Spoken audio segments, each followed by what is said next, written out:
Basically, what I'm here to tell you about is the story of how my father hid me from my 7 other siblings for 23 years, I believe. I probably look pretty shitty right now, but that's because I just walked like 3 miles. And this is my first time really recording a video in public in like 10 years. That being said, I'm getting over the initial awkwardness of people walking by because I am in a public park right by the road too. So I'm gonna have to pause. The story of how my dad hid me from my 7 other siblings. Been a couple years since it's happened. I am 26 now, since the big reveal. A little bit of a sticky situation on his part and with my siblings. Weird to say. They're technically my half siblings. All right, so I'm gonna start from the beginning. Some background information. I am half Iraqi and my mom is from the United States. My dad was a refugee after the Gulf War. He lived in a refugee camp for a number of years and basically didn't get access to the United States for like 5+ years. If I don't actually know, because this is all secondhand knowledge from my grandmother who told me this, right? Moving on, my dad's a refugee. He is in these camps. He finally gets allowed into the United States and he moves to a place in the Great Lakes region where I'm from, where I was born, and he meets my mother. Now keep in mind, at this time, he's about late 30s, I think, maybe 40, just 40, late 30s, maybe 40. My grandmother would probably know. But basically, my mother is 18 years old and he meets my mom somewhere, somehow, and they get busy. But the thing is, he lied to her about his age. He said that he was like 25. He could pass as 25 at the age of 40. In his current form, he's looking a little rough because he's nearing 60. But basically, this guy was the age of my mom's parents, my grandparents, when he met my mom in the United States after getting out of the refugee camp, right? And so then she gets pregnant. She has me, early 19 years old. I'm born. He stays with her for a while. She is very mentally unstable. She has a bipolar disorder. It was not like a manageable bipolar disorder. It was like I remember when I was a kid, my mom just disappeared to go to, I'm pretty sure, what was the mental hospital because she was trying to kill herself, like when I was like a small child. I remember she just got this job at like some manufacturing company. It was like a big deal because she was finally making money. Fucking hooray, she got a job. But basically that shit ended in like a month and she went to the mental hospital, which I wasn't like told about, but I kind of inferred somehow at like the age of 5 that she was like mentally unwell. Maybe my grandma said something like that, to that effect. At the time, she was completely like cooked in the brain, at least from my recollection. And yeah, she wasn't the greatest mother growing up, but she tried a little bit, right? What gets to going down is that my pawpaw, Mr. Refugee, is like, hey, shawty, what if we move to Detroit, Michigan to go to, that Muslim area? And she was like, sure, let's try it out. So me and her at like the age of 5 make our way over to Detroit, Michigan, home of the wreckage of the automobile industry. Anyway, we make it over to Detroit. I have some very vague memories of that place. I remember doing, some Arab shit, some eating on the floor with our hands, like praying and whatnot. That shit did not end up working out at all. My mom abandoned ship after a couple months and said, fuck that, we're going back to the hometown place, hometown heroes. That's where we at, baby. We not know Detroit. We got our asses up out of there expeditiously. Now, over the next, let's say 15 years, maybe more, maybe like 16, 17, 18 years, I didn't hear much from my dad at all, if any. Now, basically, I didn't hear much about my dad or from him, or I didn't get any calls, letters, whatever, for the next couple years. The first thing I remember after the Detroit fiasco, the next thing I remember is that my dad brought my 2 sisters, who I didn't really know at the time were my sisters, with his new wife, who was like a Iraqi import. She pulled up from Iraq, and the Quran demanded that they get busy right quick. And he had two daughters, and they are the oldest siblings that I have, Tabarak and Aya. They pull up at my house. At this point, I live with my grandparents because my mom is mentally unwell and not really fit to take care of me full time, so I go visit her on the weekends, whatever. My dad, his new wife, and my 2 half-sisters show up to my grandparents' house in our hometown, and his new wife disallows them from coming into the house since my grandfather is not like a Muslim man or some bullshit. Like maybe that's the thing. Like I'm not too studied on the religion because genuinely I feel like a bit scorned by it. And maybe I have like some deep resentment towards that religion just because of how it's indirectly affected me. And you'll come to find out more about, not indirectly, directly affected me. And you'll come to find out more about how that happened. More towards the tail end of the video, okay? When I get to the big reveal. So that wraps up. I don't really remember much of it. I just remember them getting out of the minivan, me seeing them and being like, whoa, I have siblings or some shit. But I don't think it really clicked in my mind. You'll really find out that it didn't click in their minds either, okay? This was a liquid situation, okay? It didn't click in any of our minds that we were related at all. So basically, a couple years go by. The next time I hear from him, I get a phone call that he's been in an accident and has lost his leg. And basically what happened is, from memory, he was working at a gas station doing like fucking construction or something. And the sign, like the price sign at the gas stations, the big ass fucking thing, fell on him and fucking destroyed this man's leg. This man lost his leg. No more leg for him. So next time I heard from him after the accident, I don't think he called me or anything to tell me he was good from this accident. I just got a call from like a hospital telling me that your father had been in an accident. So it's nice that he at least listed me, right? Next time I heard from this guy, he sent me a check for $200. I got myself a CRT TV and I played my children's game system on it. The VTech, like kids game system that had some shit on it that I don't remember, but I think I liked it. And I kept playing it until I was like 13. Give you a bit more background. So my grandparents' house was 3 bedrooms. It wasn't a huge house, but it was good. My mom's apartment was like a dungeon that had no windows, and they just chain smoked cigarettes in there. And that's where that CRT TV lived, with that VTech game system thing that had like some version of Frogger on it, I think. Yeah, I would go over there for the weekends and fucking play Xbox and shit because my grandparents, they didn't have internet. But we didn't have Wi-Fi, internet. We didn't have a computer. I didn't have a cell phone until I was 14 years old. But at my mom's house apartment, I was able to play that shit, but it was also in like a dungeon. And if I could somehow find pictures of this place, I'll show you them. But it was an old storefront. It was literally like a cigarette dungeon. Like in the center of, it was one room essentially. And then off to the side of the kitchen, there was the bedroom that they slept in. And when I slept there, I straight up slept in a tent on the ground. But in the middle of the room, there's like a counter. And on the counters is where they had 2 computers, one for my stepdad, who I haven't really talked about, and my mom, my stepdad was on the left, my mom was on the right. Yeah, it was just like this fucking dungeon that they never cleaned. Extremely dirty. Dishes in the sink, massive piles, clothes piling on the ground. The toilet I was afraid to use because it was so gross. Like I would hold it in using the bathroom instead of using that toilet because it was so gross. All right, but basically that's a tangent. We're gonna end it off there. You get the idea. Dungeon, cigarette dungeon, dichotomy there. I would stay at my grandparents', go to school from my grandparents' house, and then on the weekends, I would go to my mom's house and do all the shit I didn't have at my grandparents' house. Play Xbox, fucking inhale secondhand smoke, and stay up until 2 a.m. and sleep in a tent, because that was badass. And I could play those M-rated games and shit, dude. Well, I could only play the M-rated games after I turned like 10 or something. And there's some more stories related to my mom that I could tell in a future video, but I don't want to give away everything in one video, okay?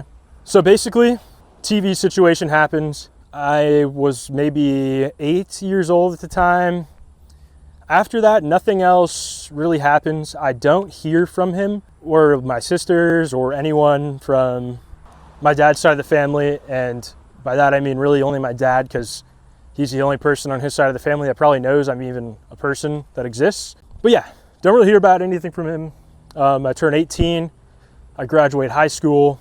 I end up going to school in Philadelphia at Temple University, which is where I'm at now. I'm in Philadelphia, and I've graduated Temple University, and I am a strange adult, a spurg adult. But anyway, years go by. I am in my junior year of college, and finally my dad, actually there's some more context. When I was, I think 18 or 19, my dad started trying to add me on Facebook when I first got into school.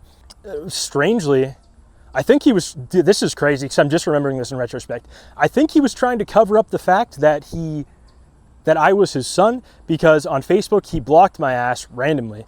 And I made an entire new account to ask him, like, yo, why did you block me? Like, what the fuck? So yeah, he blocks me on Facebook. I go on a new account. I create a new account on Facebook under my same name, just like a blank account. I message him, and I don't see his messages on there because it's under like some random ass email that I don't check the inbox of because it's like one of my like fucking spam emails, right? You guys have those. I don't see them for, I think, 6 months to a year when I'm 20 years old. Then I eventually see him, I reply, he like ignores me. And then like literally years later, he hits me up again and he asks me for, I think I'm 21 at this point. He asked me for my phone number. I give him my phone number. He starts texting me on WhatsApp, I think. And I'll show the messages if I have them. He starts sending me messages on WhatsApp. I give him a call. He gives me a call, rather. And the call is like hella normal, to be honest. Like he doesn't really acknowledge the strangeness of what he's doing. And he just sort of like picks up like we are strangers at this point. Like we don't really know anything about each other. He immediately is like, yo, you want to go to Iraq with me? Like, no, I don't, to be honest, bro. That sounds like a terrible idea. Sorry if any Iraqis are watching this. Maybe it's safe. Maybe it's a safe country nowadays, but I don't know. I didn't want to fucking do that when I was 21 with a guy I didn't know. Shit's kind of weird. But he asked me that. He asked like what my job is or whatever at the time. I tell him I graduated college. He tells me a bit about himself. He is like immediately trying to send me money again, kind of like how he did before. Like, I don't know, it's some sort of like repentance for him to try and send me money. I'm like, no, I don't want your fucking money, dude. Like, I don't know how to explain it, but it's kind of like me accepting. To me, it was like absolving him of his sins for no actual cost. Like, you can't absolve yourself of your sins through money, in my opinion. I guess, I don't know. I kind of just felt like it was like a cheap way to try and gain back goodwill from me. But anyway, he's like hella normal at first. He tells me that he is a kebab seller, which is pretty funny, to be honest. That's like the most stereotypical shit he could be doing. A fucking Iraqi kebab seller with 1 foot who's a refugee from the Gulf War. Pretty baller. I asked him like, where is our family from? Because I want to know. He grew up on the border of Kuwait, which totally makes sense from being a Gulf War refugee. Like, that shit was probably hella not cool when Saddam was like, yo, bro, we invading this shit. Anyway, that shit happened. He calls me once. The next thing that happens is that he's sending me messages on WhatsApp. I remember this. He sends me messages on WhatsApp. He's like, Ali, my son, how are you doing? You know, I'm just like, hello. Like, I'm pretty dry with it because I don't fucking know what to say to the guy. Like, it's weird because I don't know him, really. And at first I was willing to try and get to know the guy and maybe like mend our relationship. But I just feel like maybe like we're a bit incompatible with our cultures, even though he's like a hella haram motherfucker impregnating a 18-year-old girl out of marriage and having a son and then abandoning him. Like, that's hella haram. So like, fucking who cares? Anyway, this is where that dude fucked up. He completely fucked up by messaging me on WhatsApp because guess what happened? My half-sister Tabarak, she saw that he was messaging someone strange. And I don't know why the fuck she did this, but from her own phone, she texted me and was like, who is this? Like, she just saw the text messages between us on his phone. And for some reason, she texted me and asked, who is this? And at the time, I remember this very vividly. I am in Drexel University's Penn something building. I'm in the Drexel University art building, the art student building, with my girlfriend. She's still my girlfriend. And I am, I think, just 22 years old. I'm sitting in there with her. And what I would do is I would go take my laptop and I would produce music on Ableton, or I'd play a game or something on my laptop while she worked on her art homework, or she was just drawing or whatever. We'd have fun in there. We'd sit at the tables. They had monitors you could plug your shit into. It was fun. But I'm sitting there and I get this text and I don't know. I'm getting like goosebumps talking about this, but I don't know what it was, but I knew like almost immediately who was texting me. I somehow just knew what it was. And I don't know if it's because I recognized the area code or something like that, but I knew immediately who was texting me. I'm dead ass getting like goosebumps talking about this. But I remember sitting there and like sort of just like staring like I am now and being hella confused. But I just knew immediately what was going on. So basically this all somehow turns into my sister texting me, us discussing this new reality that she has a half brother that she has no idea existed, and she is like 18 years old at this time, about to go to college. She is like, what the fuck? We cannot tell my dad that I know about this, that I found out about this, because he's going to be so mad at me. And I say, okay, I'm not going to tell him, like, whatever. Like, I am your half brother though, and we met before when we were younger. I remember meeting you. You guys came to my hometown with your mom and my dad and your dad, our dad. Vaguely remembered this, but they were younger than me at the time. They were little kids. They vaguely remembered this, and they asked me for pictures of myself. So I sent some pictures of myself, and I asked for pictures of them because I was like, oh, I was like, these are like, this is my sister. And I wouldn't include their picture. I wouldn't include her picture because she probably wouldn't want me to. Yeah, we exchanged pictures, and she realized something. She realized that a picture of me existed in their house, and they were always told that I was some family friend, which is kind of fucked, but it is what it is, man. No one likes to be the hidden child, not me. And I'm not gonna fucking cry about it because I don't think I've ever cried about this, actually. But anyway, as it turns out, they have a picture of me in their house, and they've always been told that I'm the family friend. And back to the main point of the story, this man was getting busy. Like, my youngest sibling is like 3 years old.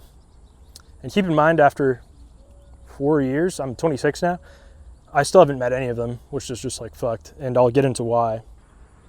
Basically what ends up happening is that our dad sees the text, or Tabarak tells him or something like that, and they're like, what the fuck, dude? Like, what is this shit, man? Like, why don't we know about this?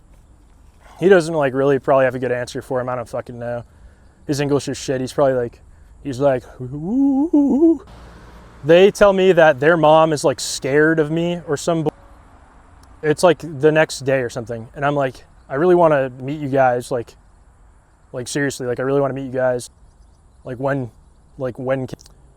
which doesn't ever end up happening. Maybe when we're older, but they end up telling me, yeah, our mom is scared of you. She like doesn't know you. She thinks like you might be a bad person or some shit, right? Which is just like fucked. Like, you don't know who I am. Your fucking husband did this shit. He should have to man up and be like, no, we should let him come and visit. But basically what ends up happening is they're like, yo, Islam is a very beautiful religion. And I'm, okay. Like, I'm not trying to offend them. I'm not trying to be off-putting at this point in time. I'm trying to be like as neutral as possible about shit like this. So what ends up happening is they're like, give me your address. My sister Tabarak is like, give me your address. I'm going to send you a Quran and like some other shit. And she's like, you need to do wudu. Like, you need to wash yourself before you read this book, etc. She gives me like instructions. And I'm like, okay, send it. But I'm not really interested in becoming a Muslim, to be honest. Like, that's like straight up what I said.